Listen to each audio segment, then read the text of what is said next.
Sofonías.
Versículo 1 dice el profeta, Sofonías capítulo 2 versículo 1.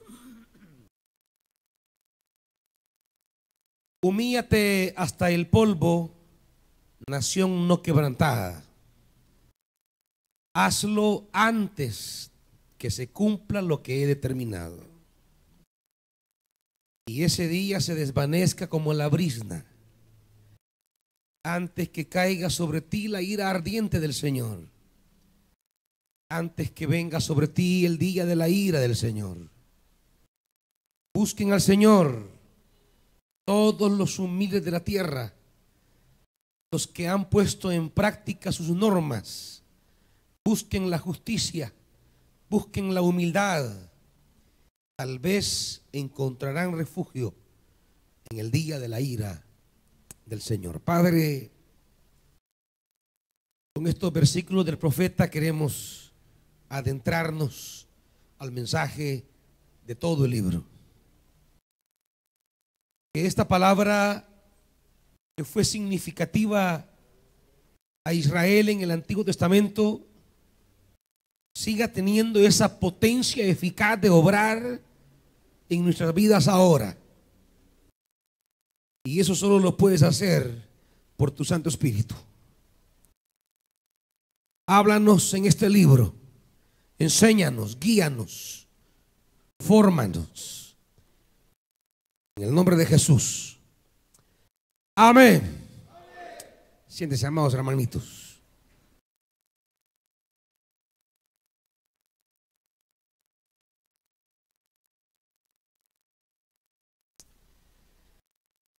Estamos ante un profeta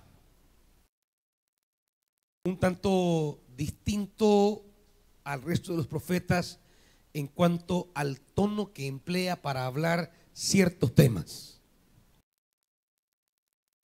Hay dos temas que serán como hilos conductores de todo el libro. Un tema es el día del Señor.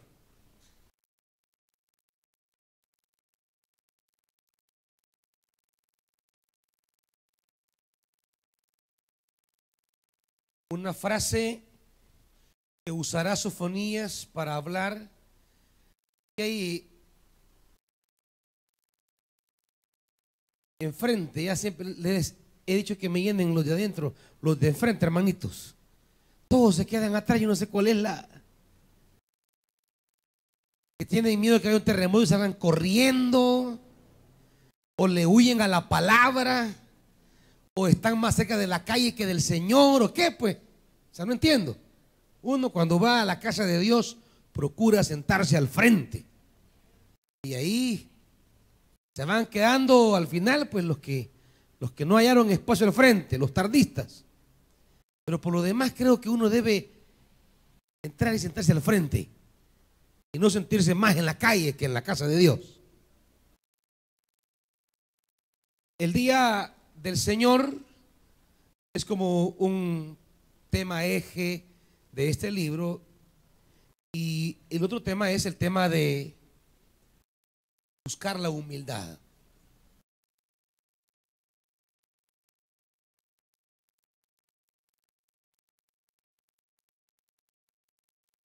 El libro hará mucho énfasis en el tema de la humildad. Son, diríamos, como dos ejes temáticos que van a cruzar todo el libro. Hablando de Sofonías, a título personal, lo que se nos dice en el versículo 1, quizá es el único profeta del cual se nos habla sobre su historia familiar. No tenemos en los otros profetas así como muchos datos de la familia. Sin embargo, tenemos de Sofonías una clara referencia a su ascendencia. En el versículo 1 se dice: esta es la palabra del Señor que vino a Sofonías, hijo de Cusi, hijo de Gedalías, hijo de Amarías, hijo de Ezequías, durante el reinado de Josías, hijo de Amón, rey de Judá. El versículo 1 nos ubica a Sofonías como un miembro de la corte real de Jerusalén. Sofonías es alguien que pertenece a la élite aristocrática de Jerusalén. Por eso él va a demostrar en el libro una capacidad para conocer la realidad política y económica de Jerusalén, y casi nunca hará referencia a las realidades oprimidas del pueblo. No es, diríamos, su contexto, no es su ambiente, no es su realidad, no es la realidad de un hombre del pueblo que vive bajo la opresión de la clase gobernante, sino más bien es alguien que pertenece a ese círculo de la realeza en Jerusalén.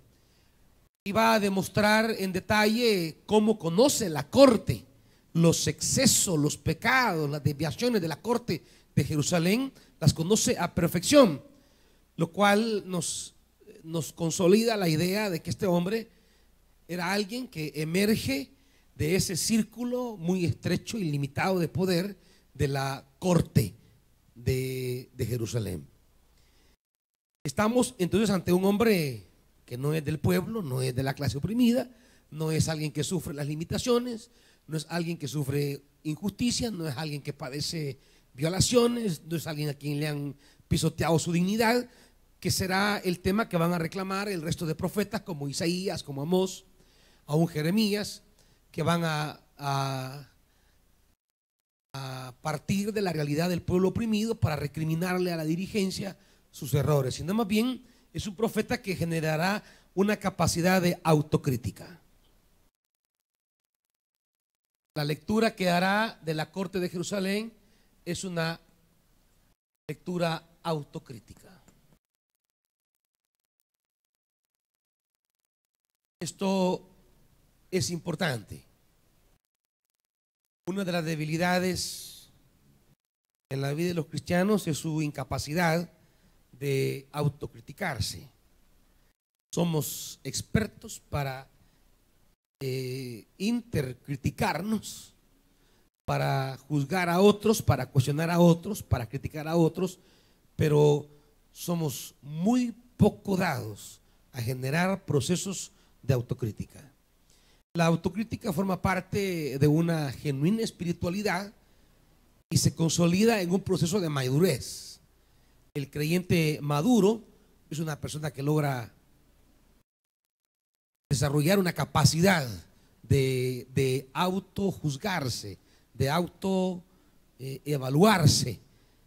Logra desarrollar niveles fríos, digamos, de someterse a valoraciones, a juicios, a críticas, con criterios ya sea de la palabra de Dios o del resto de la comunidad que observa cosas negativas en uno, y se toman con esa diríamos fuerza de poder evaluarnos. Sofonías es alguien de la corte real, de la clase alta de Jerusalén, que va a cuestionar la forma en que ejercen el gobierno. Desde una perspectiva de la revelación de Dios, él tendrá esa capacidad de generar autocrítica. Yo le preguntaría, amado hermano, ¿y usted ha aprendido a desarrollar la autocrítica? ¿Ha aprendido a estudiarse a sí mismo? a conocerse a sí mismo, a juzgarse. La introspección o el análisis profundo que hacia el interior debamos hacer de cada uno de nosotros es una herramienta útil para mejorar la calidad de nuestra vida y aún para liberarnos de ciertas cosas quizás difíciles o dolorosas o que nos cautivan. Es un proceso no solamente de análisis, sino que de liberación también. Y hay que ser lo suficientemente sinceros y amplios para provocar en nosotros una capacidad de juicio hacia nosotros. En internet usted puede encontrar a un hermano muy útil en ayudarnos en este camino de la autocrítica. Es un psicólogo cristiano que a partir de las escrituras y a partir de su conocimiento de la psiquis humana logra proponer caminos muy útiles de auto evaluarnos. El hermano se llama Jorge A. León. Un hombre de muchos años. Usted solamente meta en Google su nombre y ahí le aparecerá toda una serie de artículos y libros de Jorge León que circulan en la red. Hay prácticamente toda su producción está allí. Solo búsquela, tome un libro, por ejemplo, Psicología para todos los cristianos, Psicología pastoral de la iglesia, una evaluación psicológica de la religión, algo así se llama el libro. Ahí va a encontrar usted artículos y libros de este hombre. La lectura de sus libros le ayuda a uno a desarrollar. Yo recuerdo que los leí cuando tenía como 23 años y me ayudaron a desarrollar esa capacidad crítica, conocerse tal como es, ayudarse uno mismo a hacer un inventario en blanco y negro, sin andar escondiendo nada, porque por naturaleza nosotros somos autoindulgentes. Es decir, nos permitimos algunas cosas, nos escondemos algunas cosas. Por naturaleza evadimos responsabilidades. Y quizás no por naturaleza, diríamos, más bien por pecado. Desde que el pecado entró al mundo, el primer efecto que tuvo fue el no asumir la responsabilidad de los actos y de las decisiones, sino atribuirle a otro la culpa de mi estado.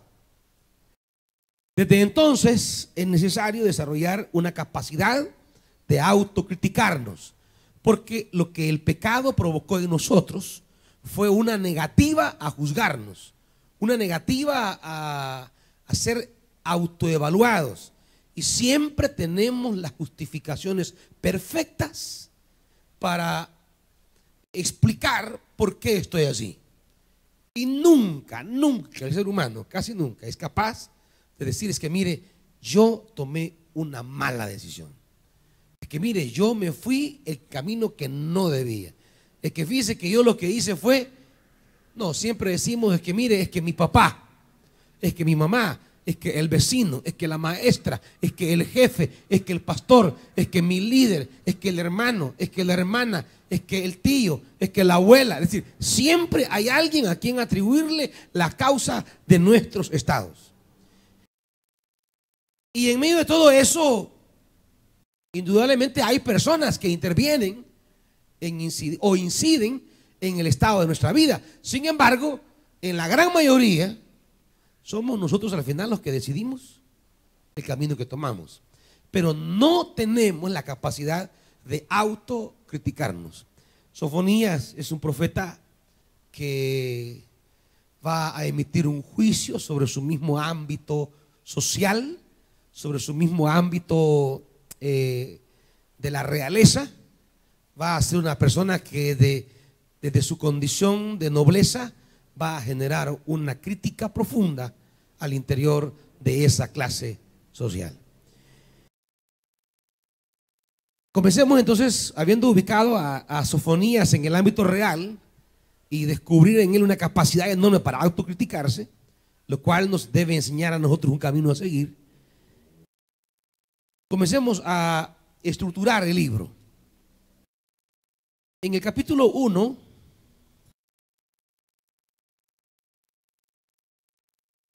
del versículo 2 al 2.3, del 1.2 al 2.3.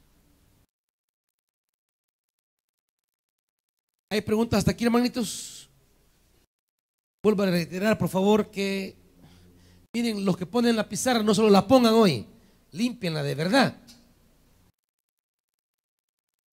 Esto sale, pero hay que limpiarla con un trapo.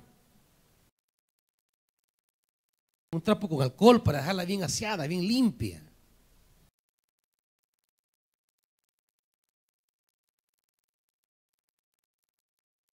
Hay una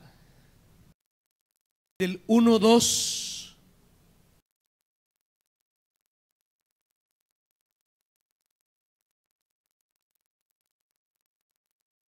al 2.3.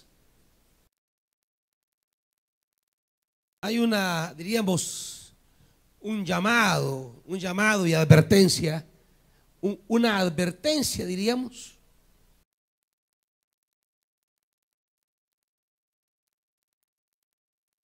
Una advertencia y un llamado a Judá.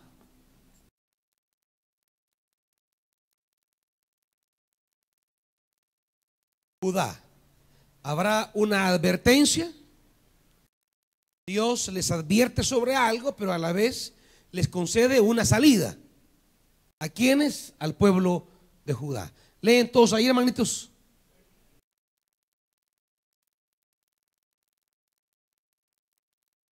Esta cámara, creo que Jeremías, hay que buscar un buen ángulo, porque a la hora que yo escribo siempre tapa la pizarra y quizás un ángulo tiene que ser de aquí, quizás de allá. La cámara más clara que enfoque este ángulo para que yo no estorbe a la hora de escribir. Pero eso va a ser el próximo martes, por supuesto. Y en la advertencia tenemos tres partes, diríamos. Hay tres segmentos. Del versículo 2 al versículo 3 del capítulo 1 se anuncia la inminente destrucción que viene sobre la tierra. Dice versículo 2: arrasaré por completo cuanto hay sobre la faz de la tierra, afirma el Señor. Arrasaré con hombres y animales, con las aves del cielo, con los peces del mar, con ídolos e impíos por igual. Exterminaré al hombre de sobre la faz de la tierra, afirma el Señor. En estos dos versículos se anticipa o se nos advierte el juicio, y la característica que tiene el juicio es: el juicio no abarcará un segmento. El juicio de Dios abarcará toda la tierra. Diríamos que la verdad implícita que está en estos versículos es: el Señor Dios Yahvé es Rey y Señor sobre todas las naciones. Todas las naciones están bajo su señorío. Y a todas las naciones Dios las va a llamar a cuenta, las va a someter a juicio. Las naciones estarán bajo, diríamos, el ojo y bajo la espada de Dios, bajo el ojo que examina, escudriña el caminar de las naciones, pero también la sanción de Dios sobre las naciones. No solo Israel. Dios no solo es Señor de Israel. Dios no solo es Señor de Judá. Dios es Señor de todas las naciones. Y todas las naciones van a dar cuenta a Dios del ejercicio del poder. Todas. Sean de tradición cristiana, budista, islámica o la que usted quiera, independientemente de la religión y bajo la perspectiva política o religiosa que una nación asuma, todas las naciones, incluyendo las que dicen ser cristianas, van a responderle a Dios un día. Y más adelante Dios va a colocar los criterios a partir de los cuales Dios va a juzgar a las naciones. No crean que Dios les va a decir a las naciones: y ustedes celebraban el día de la Biblia. ¿Eso qué? ¿Qué tontería es esa? El día de la Biblia, ¿qué es eso? Naciones celebraban el día de la oración. El día de oración. ¿Qué es el día de oración? Celebraban el día de la iglesia evangélica. Iglesia evangélica, ¿eso qué es? Tales cosas no son criterios de Dios para evaluar a una nación. Pueden tener 1000 plazas, si quieren, que le llamen de oración. Pueden tener 1000 parques que le llamen de la oración. Pueden celebrar los días que quieran de la iglesia evangélica. Pero si en una nación hay derramamiento de sangre, hay corrupción, si en una nación hay injusticia, hay atropello,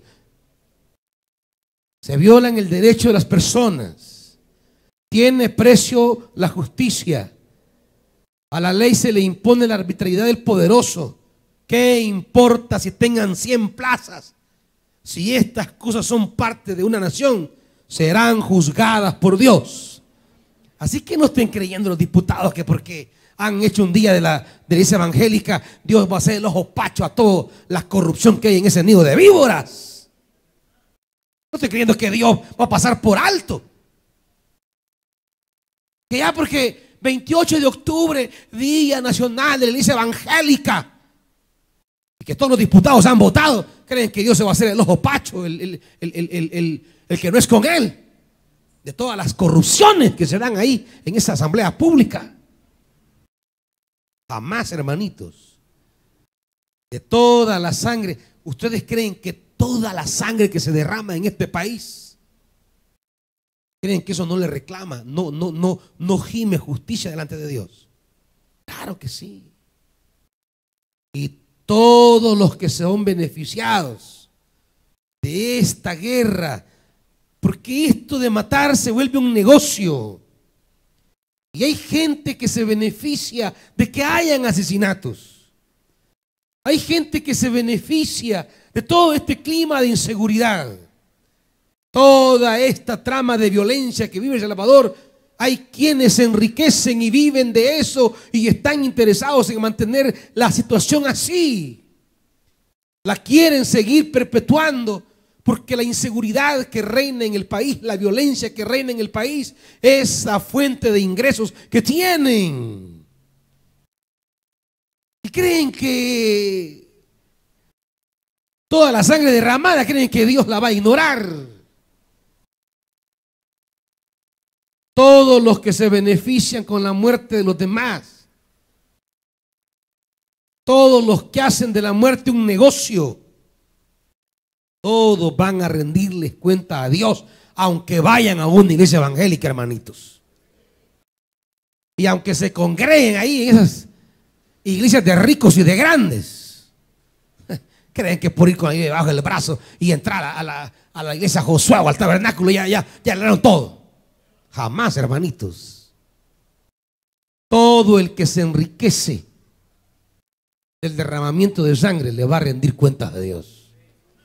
Todas las naciones, todas estas naciones que gastan millones y millones y millones y millones en armamento, le van a rendir cuentas a Dios.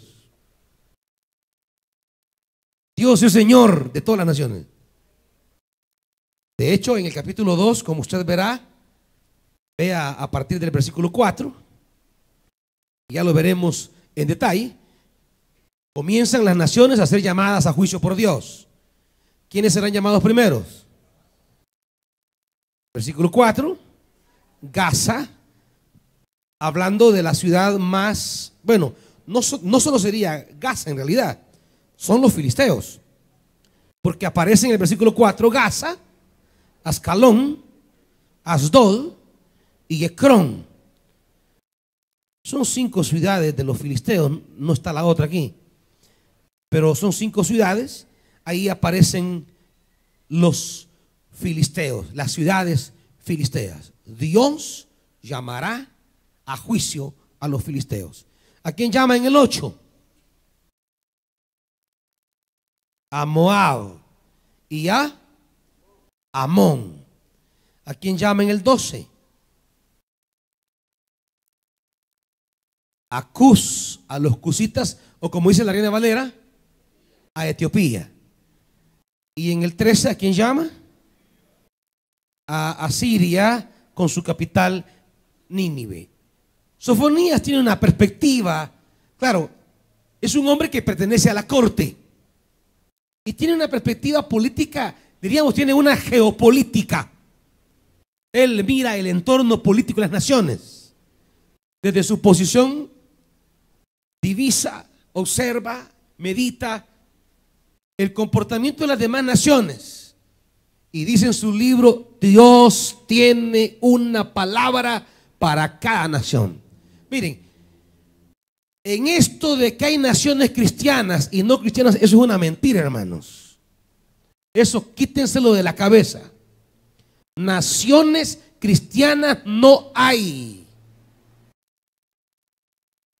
¿Me están oyendo? Eso es un engaño.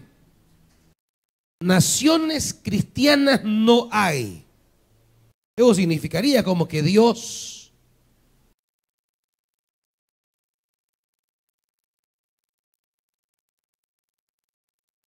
no van a creer que es un tapiz, hermanos, por color, oyen. Es agüita de coco.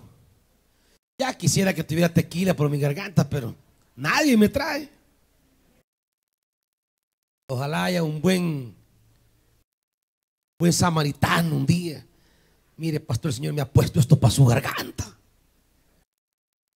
Pero bien, tenga el Señor misericordia de ustedes, hermanos. Dios tiene una perspectiva sobre todas las naciones. Naciones cristianas es como que Dios hubiese elegido a ciertas naciones para que representen sus intereses. Eso siempre ha sido una tentación en la humanidad, querer ser la nación elegida de Dios. Y hoy hay muchos evangélicos que, ay, El Salvador, el nombre de Dios tiene, qué lindo. ¿Cómo que el nombre aquí? Ponerle nombre a las cosas no cambia nada, hermanitos. Usted le puede poner a un bus el nombre que quiera. Si quiere, póngale Getsemaní. Pero si anda como loco atropellando gente, ¿dónde es cristiano? O sea, el nombre no. No crea que el nombre va a decir, es un bus cristiano, pero mata gente. Los cristianos no están en los nombres, están en las prácticas. Y los intereses de las naciones no son los intereses de Dios. Dios tiene sus propios intereses. Dios tiene su propio propósito. Y sus intereses y su propósito no nos lo ha revelado en ninguna religión, ni siquiera en el cristianismo. No lo ha revelado en ninguna nación. Lo ha revelado en una persona. Se llama Jesús de Nazaret, su amado Hijo. En Él Dios nos ha revelado su propósito. En Él Dios nos ha revelado sus intereses. Y uno de los grandes propósitos de Dios es la vida del ser humano. Dios envió a su Hijo para traer vida. Por tanto, pueden haber naciones que dicen llamarse cristianas y ser promotoras de la muerte, ser verdaderas maquinarias de destrucción. Eso no es de Dios. Eso no es así a partir de Jesús de Nazaret. Si quieren ser judíos e inspirarse en las matanzas de Israel en el Antiguo Testamento, bueno, que lo sean. pero serán judíos, no cristianos. Seguirán seguidores de una religión tal vez, o de alguna nación, pero no de Jesús de Nazaret. Nosotros seguimos a Jesús de Nazaret. Y sus intereses no tienen nada que ver con los de las naciones. A Dios le interesa la vida del ser humano, la justicia, la salvación, su reino. Son los intereses de Dios. De entrada, entonces, el autor tiene una perspectiva acerca de quién es Dios. Y lo que nos provee es una perspectiva de un Dios que tiene su mirada puesta en las naciones. Y un Dios que aparece para llamar a cuenta a las naciones. Comenzando con quién, hermanitos. ¿Se acuerdan con quién decía Pedro que comenzaba el juicio?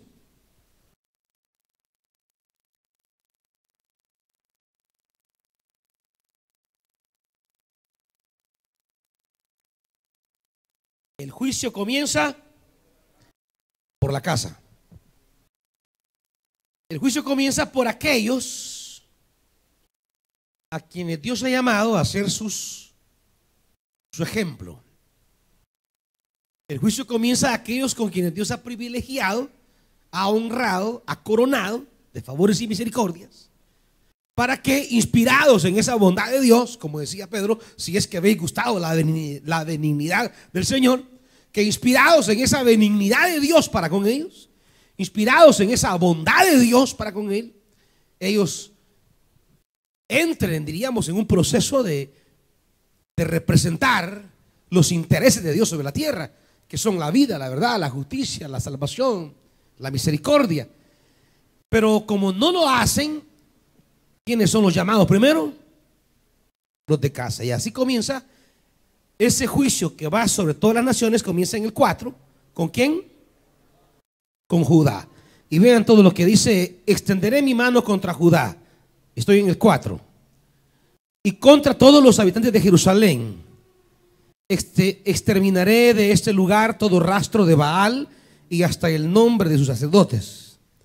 A los que en las azoteas se postran en adoración ante las estrellas del cielo, a los que postrados en adoración juran lealtad al Señor, y al mismo tiempo a Moloc, a los que se apartan del Señor y no lo buscan ni lo consultan. Silencio ante el Señor omnipotente, porque cercano está el día del Señor. Ha preparado el Señor un sacrificio y ha purificado a sus invitados. En el día del sacrificio del Señor castigaré a los funcionarios y oficiales del rey y a cuantos se visten según modas extrañas.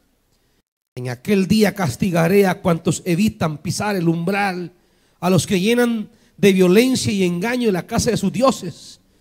Aquel día se oirán gritos de auxilio desde la puerta del pescado, gemidos desde el barrio nuevo y gran quebranto desde las colinas, afirma el Señor. Giman habitantes del barrio del mercado, aniquilados serán todos sus mercaderes, exterminados cuantos comercian con plata. En aquel tiempo registraré Jerusalén con lámpara para castigar a los que reposan tranquilos como vino en su sedimento. A los que piensan, el Señor no va a hacer nada, ni para bien ni para mal. En botín se convertirán sus riquezas, sus casas en desolación. Edificarán casas, pero no las habitarán. Plantarán viñas, pero del vino no beberán. Ya se acerca el gran día del Señor, a toda prisa se acerca. El estruendo del día del Señor será amargo, y aún el más valiente gritará.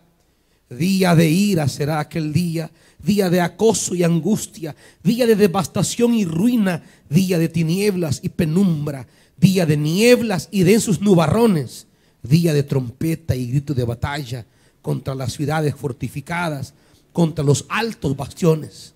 De tal manera acosaré a los hombres que andarán como ciegos, porque pecaron contra el Señor. Su sangre será derramada como polvo y sus entrañas como estiércol. No los podrán librar ni su plata ni su oro en el día de la ira del Señor. En el fuego de su celo será toda la tierra consumida, en un instante reducida a la nada, a todos los habitantes de la tierra. Humíllate. Pero aquí da la salida, hay una nota de esperanza siempre.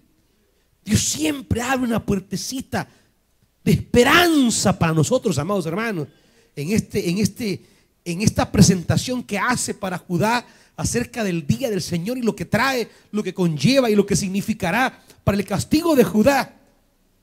Porque los primeros que serán llamados a dar cuentas a Dios son aquellos que fueron primero llamados para ser sus mensajeros, sus enviados, aquellos ante quienes mostró su gloria, aquellos ante quienes bañó de señales, prodigios y milagros. Serán ellos los que vengan a rendir cuentas primero a Dios.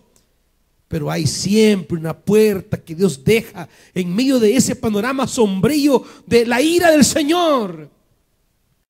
Es que no es que Dios sea un iracundo, hermanos. No es que Dios sea alguien un viejo bravo que anda por ahí para arriba y para abajo, bravo. No, no. Lo que sucede, amados hermanos, es que a veces no queremos entender por la gracia.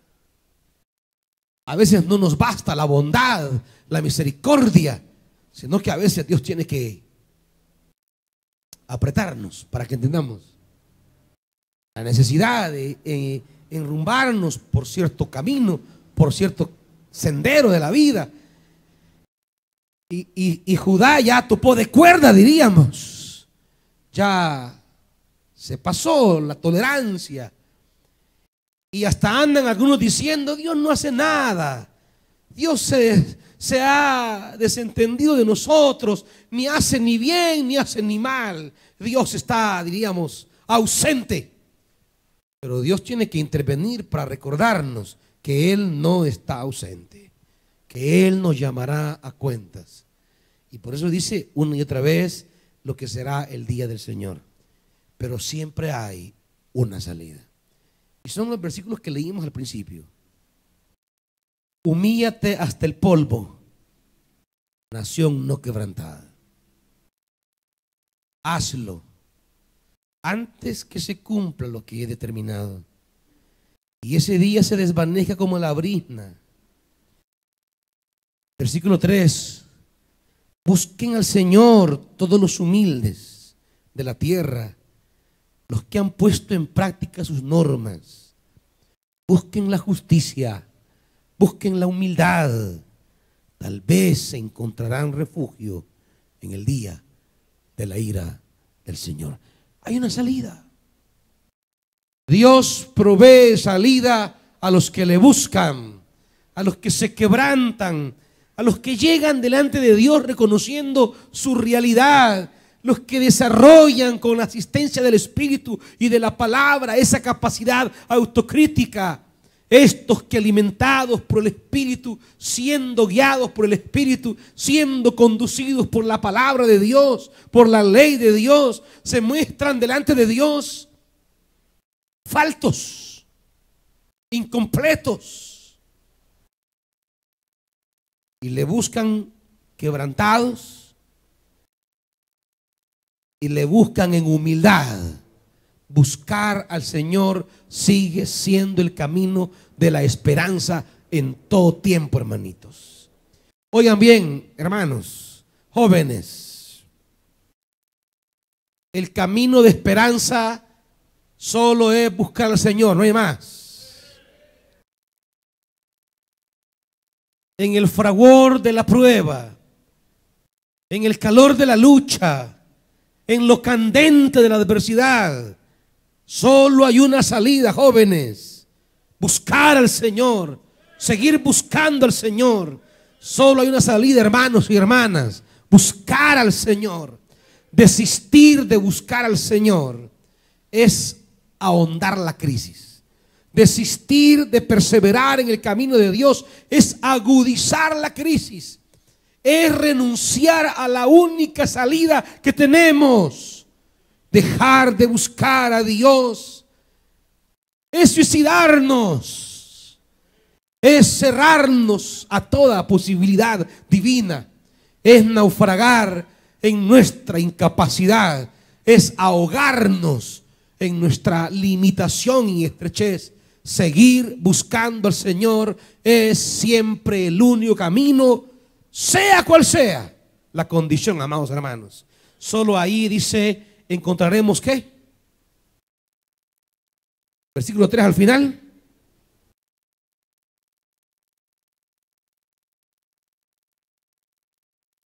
Solo ahí encontraremos refugio. ¿En qué nos queremos refugiar a veces? Porque la gente dice, ay, quisiera salir corriendo y huir de aquí y ir volando y buscar un refugio. ¿Y cuál refugio? Y salir volando y corriendo y eso va a resolver las cosas. Ay, me quiero refugiar en tus brazos. ¿Qué refugio es ese, hermanito, hombre? No hay ningún refugio. Arrullame, me he refugiado.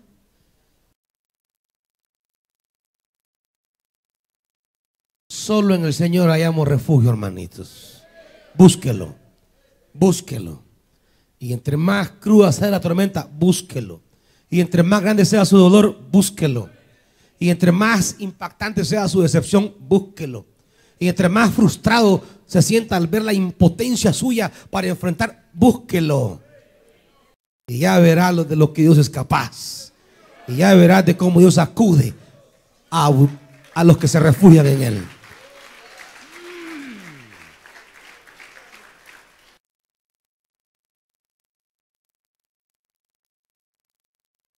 Habiendo hablado con Judá, hoy se va a las naciones. Ya dimos una lectura rápida a los filisteos del 2:4. Diríamos a las naciones va del 2:4 al 2:15.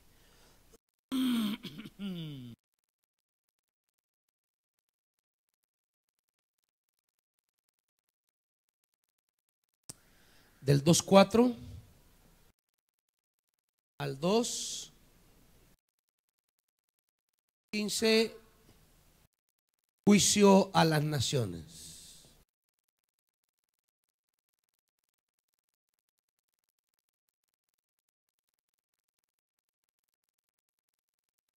A los que piensan que a Dios no le importa la política, no, ¿cómo no? Política es el ejercicio de poder. Y por ser ejercicio de poder, el poder absoluto está en Dios. Y todo que ejerce poder es de alguna manera deudor a rendir cuentas al que posee poder absoluto. Todo el que ejerce poder debe entender que su poder es delegado. Que al final será Dios quien a todos los que ejercen poder en las naciones, bajo el sistema de gobierno que sea, bajo la perspectiva filosófica o económica que sea capitalista, sea comunista, sea socialista, sea liberal, sea la concepción del poder que sea. Todo ejercicio de poder está bajo la lupa del juicio de Dios. Todo el que ejerce poder le rendirá cuentas un día a Dios de ese poder. Y eso es lo que pasa aquí. Y la política, por supuesto, no es más que eso. Y comienza con los filisteos. No crean que las naciones no están bajo el juicio de Dios. Versículo 5. Ay de la nación queretea que habita a la orilla del mar.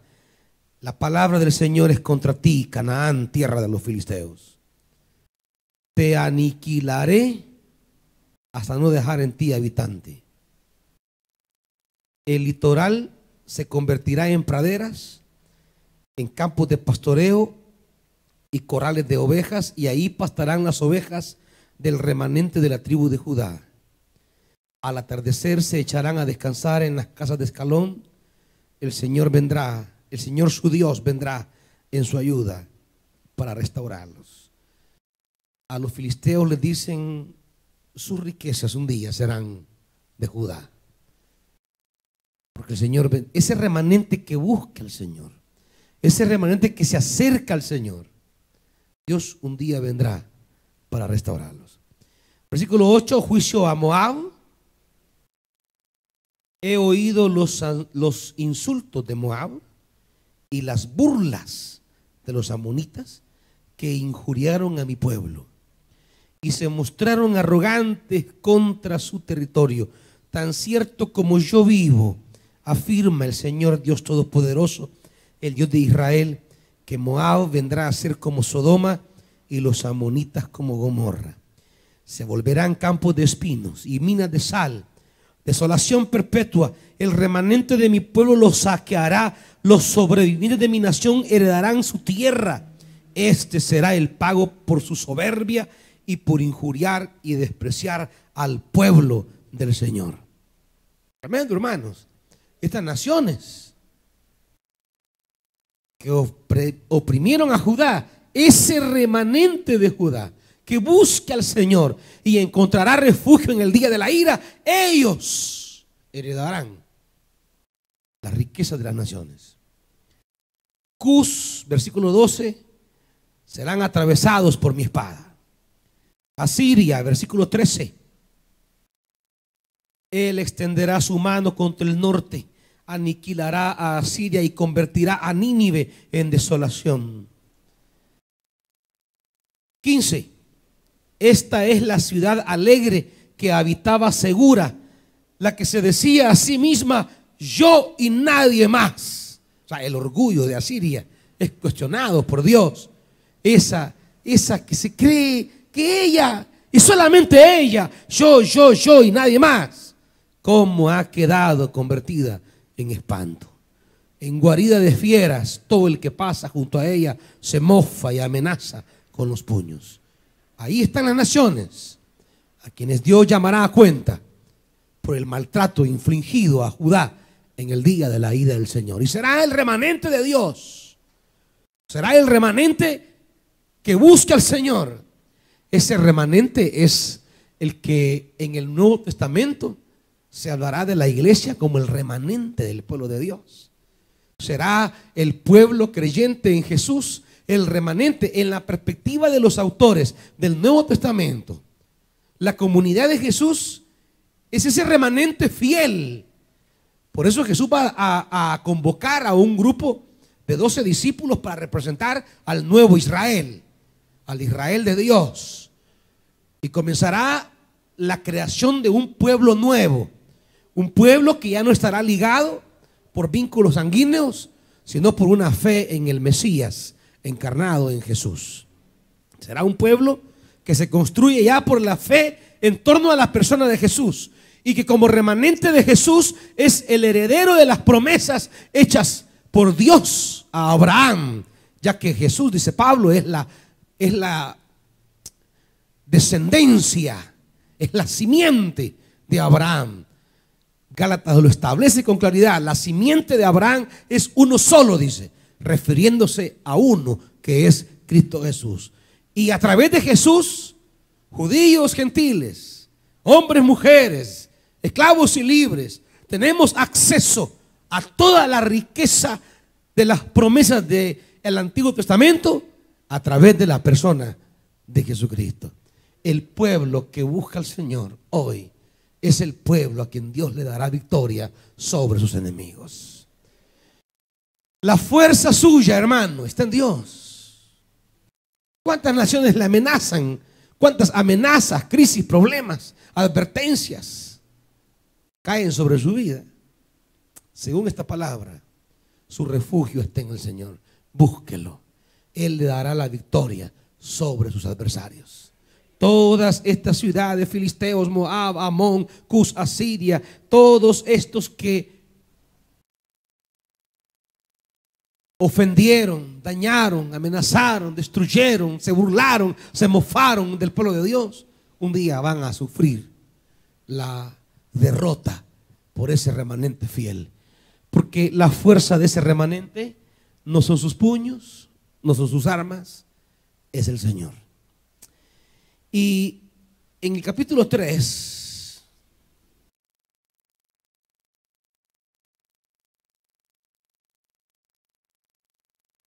a partir del versículo 9, bueno, del 1 al 8,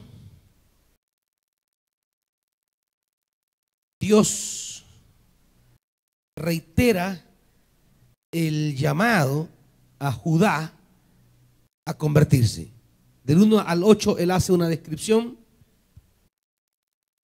Otra vez vuelve a Judá. 3 del 1 al 8.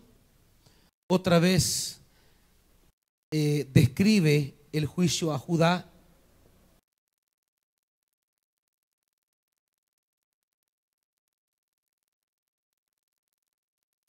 Lo que hace Judá. Pero quiero concentrarme en los minutos que vienen, en la nota final que va del 9 al 20. 3 del 9 al 20. Aunque Dios anuncia juicio, nunca en la Biblia, la última palabra es destrucción. Jamás, nunca. Nunca en la Biblia la última palabra de Dios es destrucción. La última palabra en la Biblia siempre es salvación. Siempre. Siempre es restauración. La última palabra siempre es restitución. Amado hermano, el Dios al que buscamos y al que servimos es un Dios que siempre busca nuestra bendición. Dice el versículo 9 en adelante, voy a leerlo porque es maravilloso este pasaje. Purificaré los labios de los pueblos para que todos invoquen el nombre del Señor y le sirvan de común acuerdo. Desde más allá de los ríos de Cus me traerán ofrendas mis adoradores, mi pueblo disperso. Aquel día no tendrás que avergonzarte más de todas tus rebeliones contra mí. Quitaré de en medio de ti a esa gente altanera y jactanciosa, y así nunca más volverás a ser arrogante en mi santo monte. Dejaré un remanente en medio de ti, un pueblo pobre y humilde, en el nombre del Señor se cobijará. El remanente de Israel no cometerá iniquidad, no dirá mentiras, ni se hallará engaño en su boca. Pastarán y se echarán a descansar sin que nadie los espante. Lanza gritos de alegría, hija de Sión. Da gritos de victoria, Israel. Regocíjate y alégrate de todo corazón. El Señor te ha levantado el castigo, ha puesto en retirada a tus enemigos. El Señor, Rey de Israel, está en medio de ti. Nunca más temerás mal alguno. Aquel día le dirán a Jerusalén: no temas, Sión, ni te desanimes, porque el Señor tu Dios está en medio de ti como guerrero victorioso. Se deleitará en ti con gozo, te renovará con su amor, se alegrará por ti con cantos, como en los días de fiesta. Yo te libraré de las tristezas que son para ti una carga deshonrosa. Diga amén, que es para usted, hermano. Lanza gritos. Dice, ¿cuánta gente dice, y eso por qué tanta locura? Que no leen la palabra. Lanza gritos, da gritos de victoria. Ese es nuestro Dios que viene a salvarnos, hermanos. Y dice el versículo 19: en aquel tiempo yo me ocuparé de todos los que te oprimen. Salvaré a la oveja que cojea y juntaré a la descarriada. Les daré a ustedes fama y renombre en los países donde fueron avergonzados. En aquel tiempo yo los traeré, en aquel tiempo los reuniré. Daré a ustedes fama y renombre entre todos los pueblos de la tierra, cuando yo los restaure ante sus mismos ojos. Así lo ha dicho el Señor. Amén. Maravilloso, hermanos.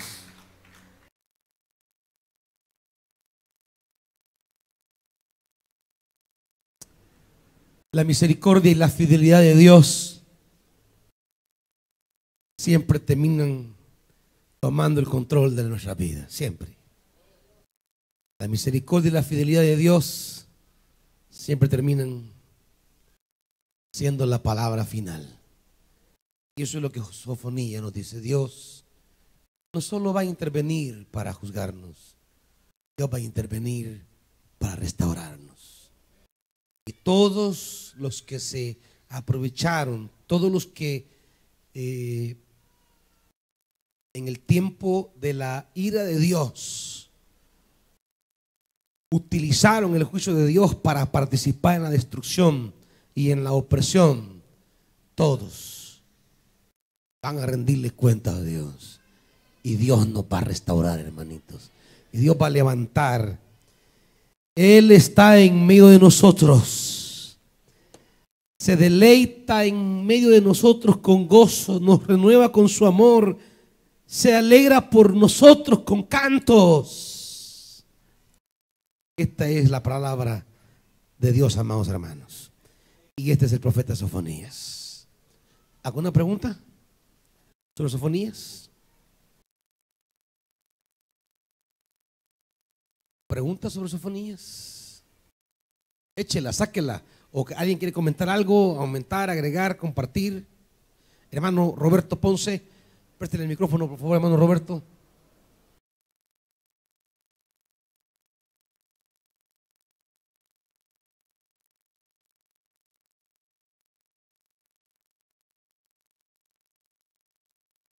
Sí.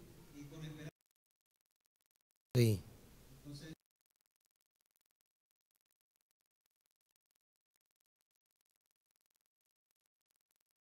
Sí, no, son los mismos profetas que advierten esto.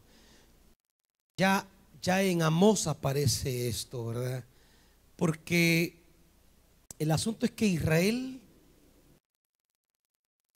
comienza a vivir bajo la opresión de algunas naciones. Y al interior de Israel comienzan las clases dirigentes en algunos anuncios proféticos comienza a hablarse del día de Yahvé como un día de salvación. Isaías 2, por ejemplo. Llegará el día en que el Señor hará en el monte y todos correrán a ese monte y las naciones convertirán sus espadas en asadones. Y se habla de ese día como una esperanza. Siempre los profetas hablaron de un día en el cual Israel tendría la plenitud de vida y Dios sería pleno para Israel. Y cuando las naciones, cuando las dirigencias internas comenzaron a oprimir, diríamos, y a la vez a ser oprimidas, ellos en la agonía de la opresión que vivían por naciones mayores, comenzaban a anhelar lo que esos profetas decían. Anhelamos ese día que será día de reivindicación, donde ni Asiria, ni Egipto, ni Babilonia nos van a gobernar. Anhelamos ese día. Pero aparecían los profetas para decirles: ustedes están equivocados. Ese día, Amós por ejemplo, ese día que ustedes esperan será un día de salvación, será un día de castigo. Mire por ejemplo en Amós,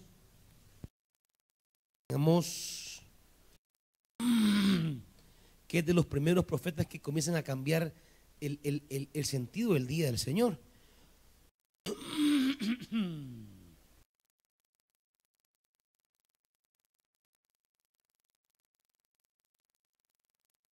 Amós 5.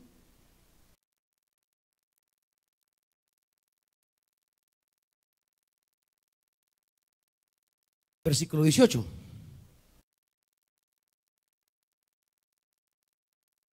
Ay de los que suspiran por el día del Señor.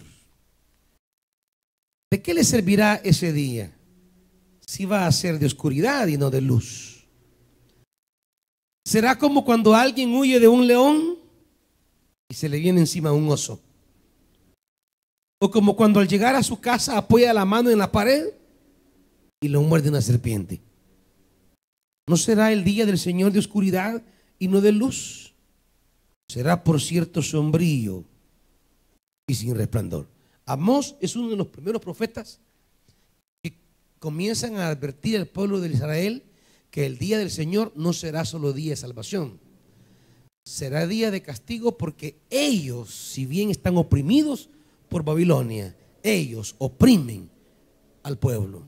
Entonces, el llamado día de salvación respecto a las naciones será de salvación para las clases, para la clase pobre que busque al Señor, pero para ustedes va a ser de castigo, porque ustedes hicieron lo mismo que ellos.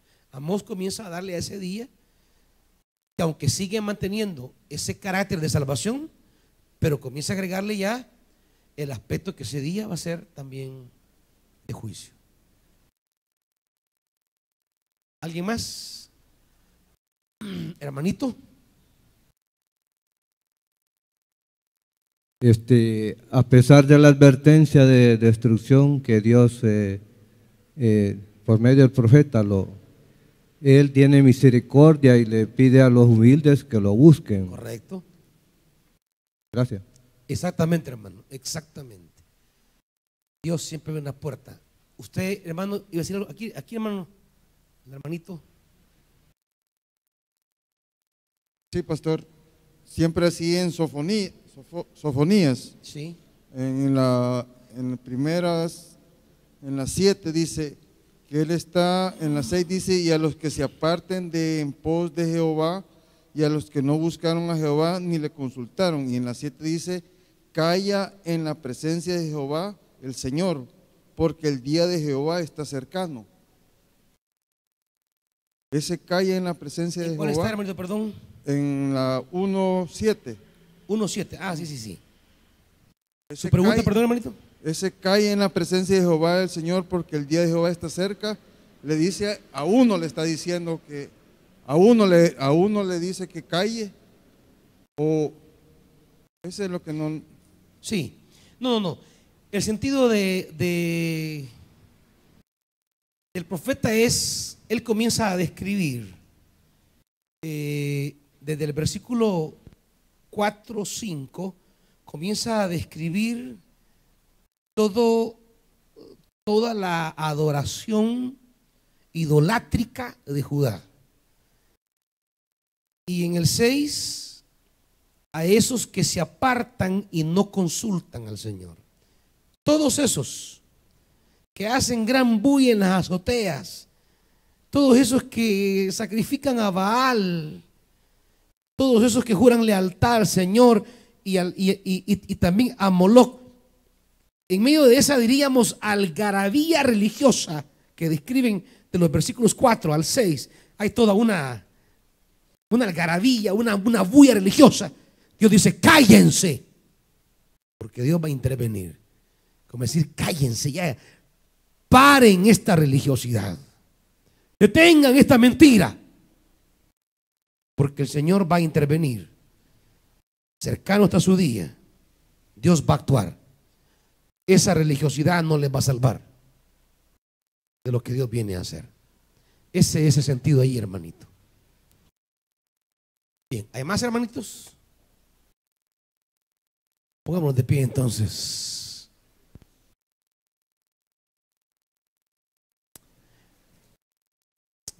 Cada libro de la Biblia es una caminata por la palabra de Dios, que tiene como propósito darle herramienta, hermano, para ir a predicar la palabra.